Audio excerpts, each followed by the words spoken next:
like a bit more Series A, Series B kind of resources funding, and then start reaching out and do heavy lifting in the US, or maybe start small, very focused strategically somewhere in the US, and then when the resources, the heavy lifting resources coming, maybe to push more pressure there. Like that's kind of the first thought.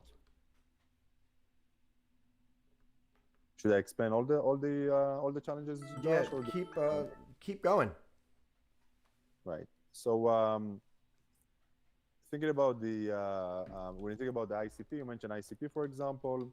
Our ideal customer would be either MSSP. MSSP are like managed service provider for cybersecurity. Today, these markets are getting bigger because most companies, especially mid-size and below, are not going to have their own internal security operation teams. So they are simply outsource it to a managed service provider. And then for managed service provider, we are providing enormous amount of value because many of the aspects, and ideally in the future, most of the aspect of the managed services are going to be delegated to AI agents. So MSSP and MDR are one ideal customer. We are still targeting mid-size market, whether it's MSSP or enterprise. In terms of maturity of the product, compliance, stuff like that, we're still like mid-size. And then the second ICP would be like the straightforward enterprise, assuming he has the security operation internal. Then of course they will get huge amount of value from the product as well. But it's like the main difference. Sometimes enterprise mid-size doesn't have internal security operations, and then the target would be MSSP.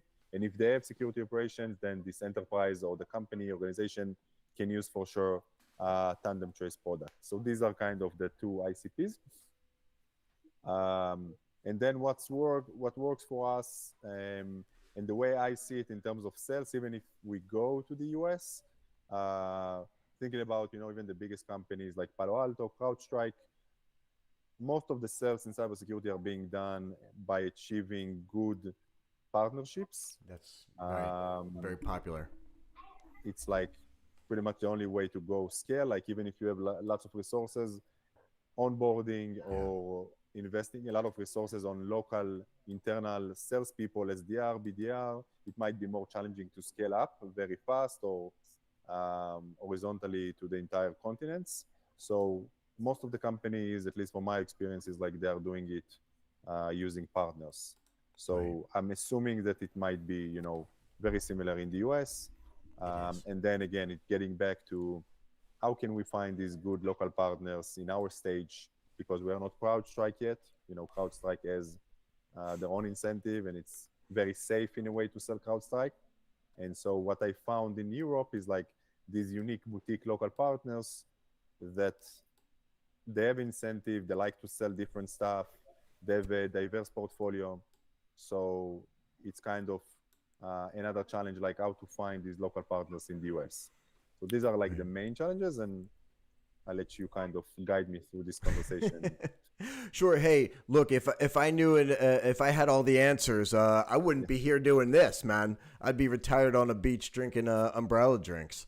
But but since we're both stuck here, let's go and talk about some of the ways that you've gone and engaged some of the previous or the existing ICPs. And so I assume, one of the things I talk about quite often is that your first 5 customers are in your cell phone. You're probably your next 10, 20 are on your LinkedIn.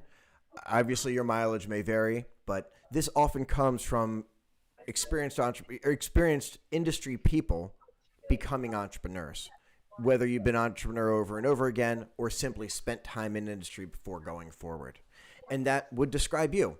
Right? You've gone and built a name for yourself. You have a solid track record. And then here you are going and doing exactly this.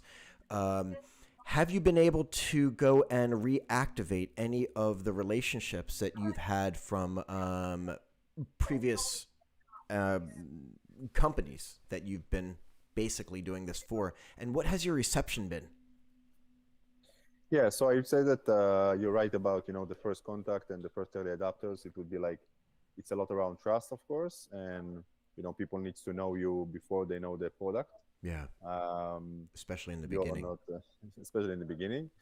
So I think that, previously, maybe I didn't mention in the introduction, but I already built a company, startup company, Cybersecurity One, That's right. in 2014. And we sold it with different co-founders. We sold it in 2018 to Symantec. Yeah. We learned a lot about the US. This is like what I said before, like even if you raise 5 million, what I felt like, even if you raise 5 million, 7 million, US is very challenging, very competitive market. Very. You need to go like with bigger guns in a way. You do. So I think that you have the luxury. I think that up to 10 million, I've spoke with previous salespeople I worked with in the US. The impression I got, especially today with this noise in the market, like almost any vertical, it's not just cybersecurity, very special around, but there is a lot of noise. And so I would say that focus would be like critical when you have like low resources, like 5, 7, 10 million. This is one impression I got, which means we need to find one state. I wouldn't say even two states, like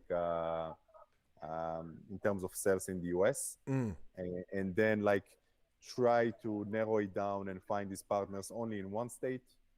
I'm not sure if it's going to be New York, Yeah. Washington, I don't know, California.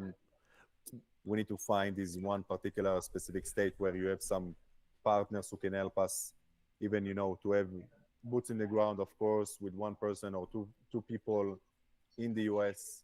But again, not to be so broad, like focus when you think about product, of course, it's critical, but also like go to market and early kind of traction in any other countries. So I would say that my previous salespeople in the US kind of emphasize the fact that it's even noisier today than it used to be in 2014. For sure. 2015. Thanks to vibe coding. And even if you're not vibe coding, being able to go and extend the capability of an experienced developer.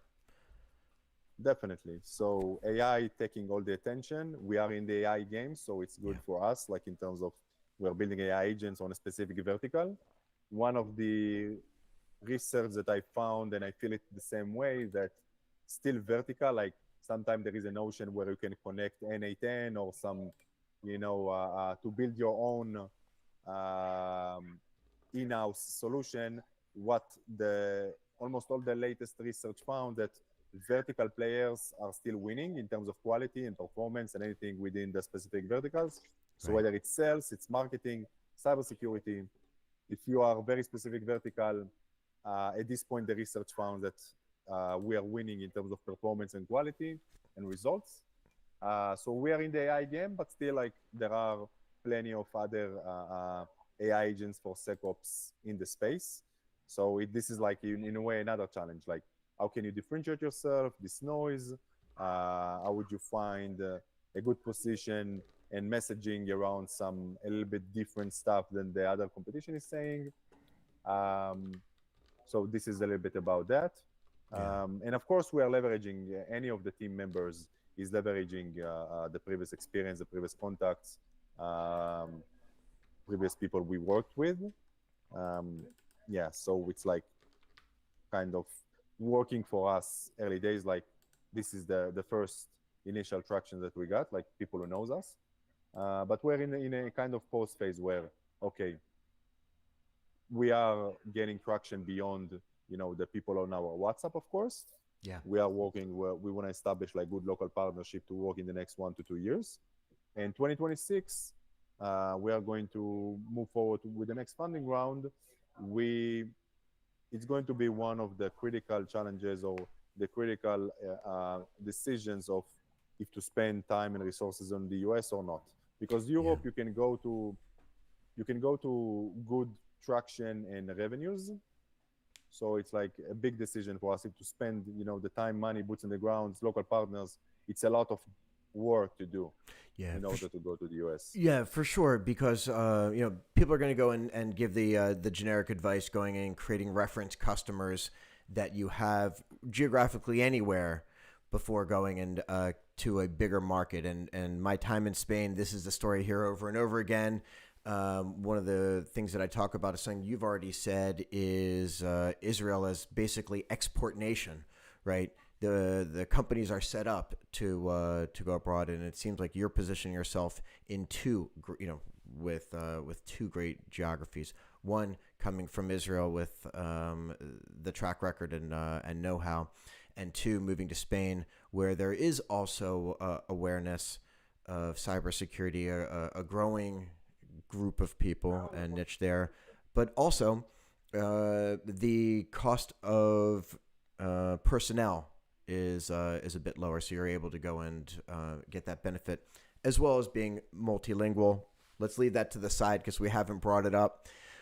But this being said, one of the things you talk about is going to America geographically based, rather than just saying, hey, anyone in North America, let's go. This being said, have you looked into engaging with any of the smaller organizations that might not be in a very popular state?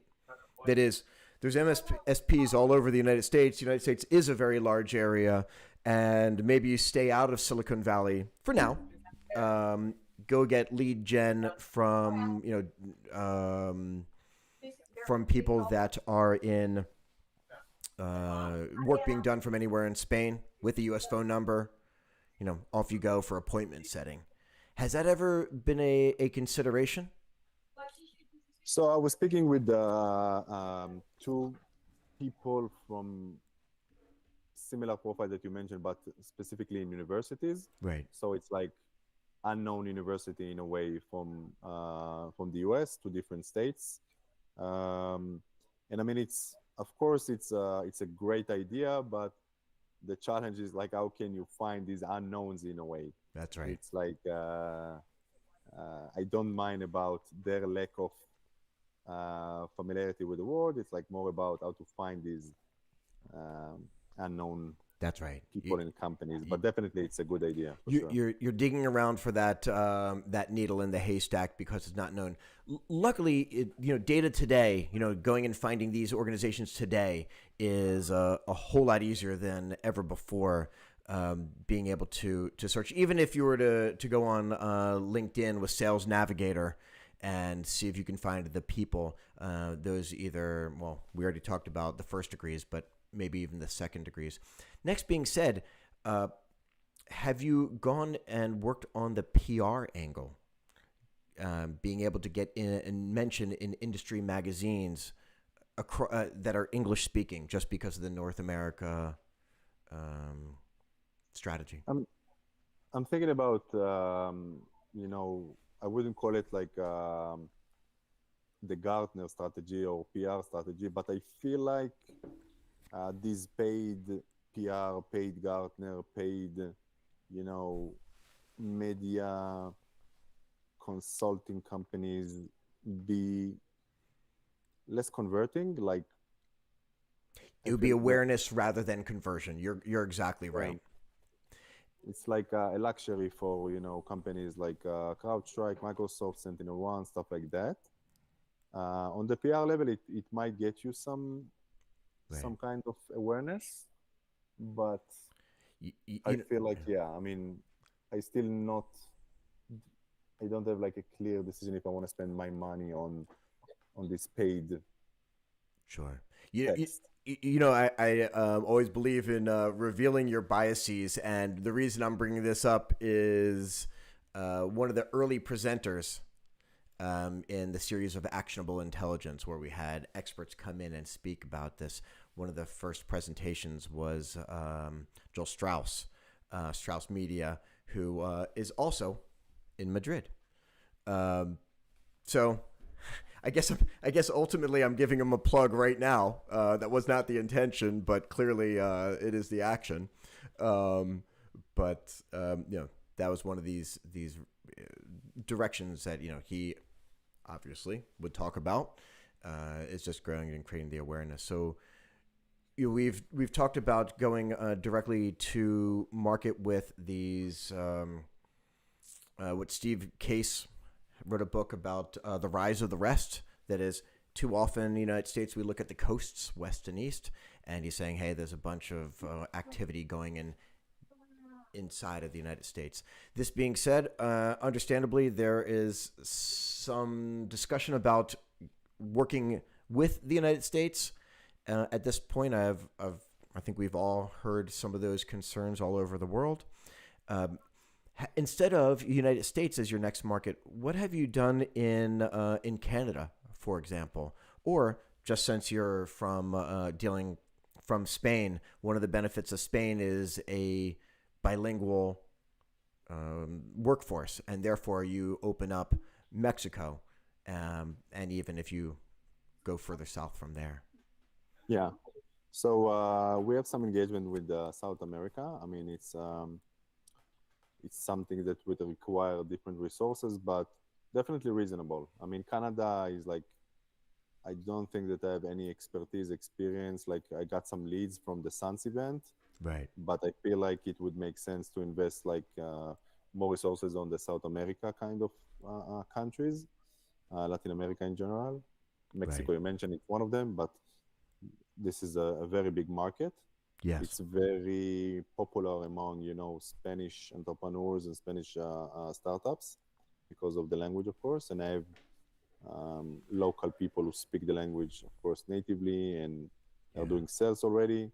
So we are thinking about this strategy as well. I mean, this is part of the combined decision. Eventually, we can Yeah. go like Europe and South America, or we can lower the threshold around Europe and maybe go higher on North America, because this is part of the expectation of many other investors and There we go.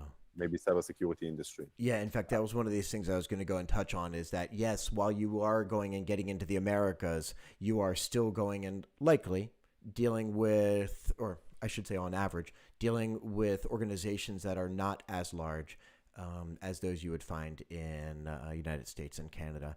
So, I think you just said it best. Europe and Central and South America, sure, but that's not going and getting to the problem that you're talking. While it does fit the conversation we're having now, which is go to market from afar, it is not fitting the conversation of getting into the United States. Yeah. So, So I think that again, yeah, like in terms of narrative, it makes sense. Since I have a little bit experience with startups, I would say that no VC would blame me not going after North America up to 10 million funding.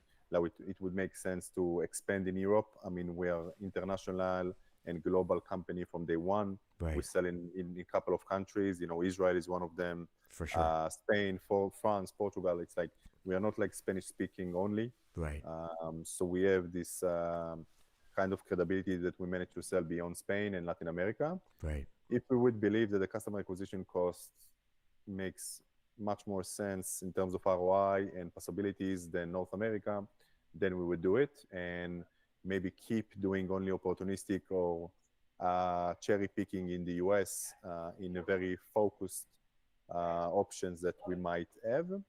right, I think that one of the ways to do it, I'm, I'm looking on different companies, not specifically competitors, but also like other from cybersecurity.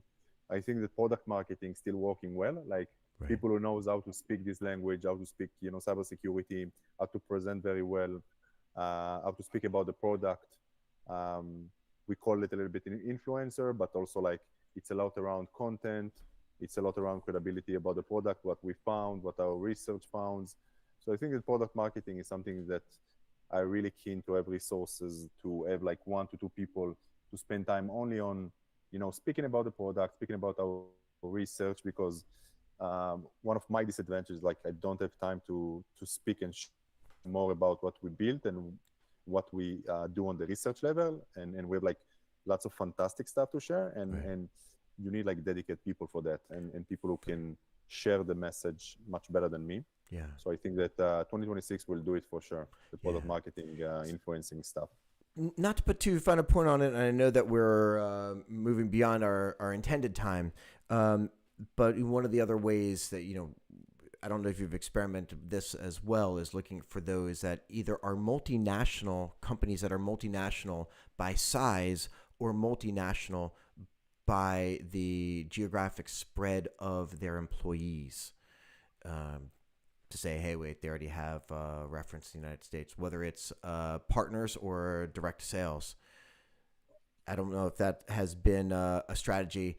I think of it, both you and I coming from the cybersecurity side, we think of the pivot attack, right?